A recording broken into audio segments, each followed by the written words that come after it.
Bienvenue dans Info en Air du mercredi 15 avril. Et pour commencer, le rôle de la digitalisation dans la réduction des délais des transactions du commerce extérieur. En réponse à des questions orales à la Chambre des conseillers, le secrétaire d'État de tutelle a fait savoir que la plateforme Portnet a permis de transformer 120 services en services numériques. Le guichet unique national des procédures du commerce extérieur a aussi permis de connecter 50 institutions et administrations et de couvrir les différents ports et aéroports du Royaume, ce qui a abouti à la digitalisation de 96% des procédures du commerce extérieur.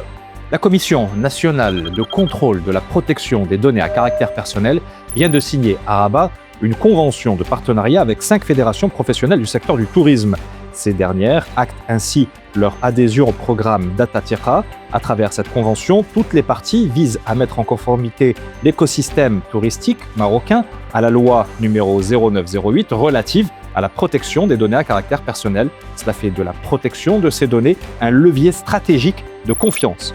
Le Fonds monétaire international vient de réaffirmer à Washington son engagement à poursuivre sa coopération avec les pays africains. L'objectif est de mobiliser des financements, soutenir des politiques économiques appropriées et accroître la résilience. La déclaration a été faite à l'issue de la réunion du groupe consultatif africain tenue dans le cadre des réunions de printemps 2026 du FMI et du groupe de la Banque mondiale. À cette occasion, les ministres et gouverneurs africains ont échangé avec la direction du FMI sur l'évolution de la conjoncture mondiale et ses répercussions sur les économies du continent. 15 projets hospitaliers seront achevés dans les différentes régions du Royaume au cours de cette année. Annonce faite par le ministre de la Santé et de la Protection sociale à l'issue de la réunion du comité de pilotage de la réforme du système national de santé, présidé par le chef du gouvernement. Amin Tahraoui a également indiqué que la réalisation de ces projets permettra de renforcer l'offre des soins avec environ 3000 lits supplémentaires, avant de souligner que le programme de mise à niveau de 1400 établissements de soins de santé primaires a été achevé. Le Maroc représente une option stratégique de nearshoring pour l'Europe et il constitue également un site alternatif de production pharmaceutique d'après Pharma Deutschland, la plus grande association professionnelle de l'industrie pharmaceutique en Allemagne.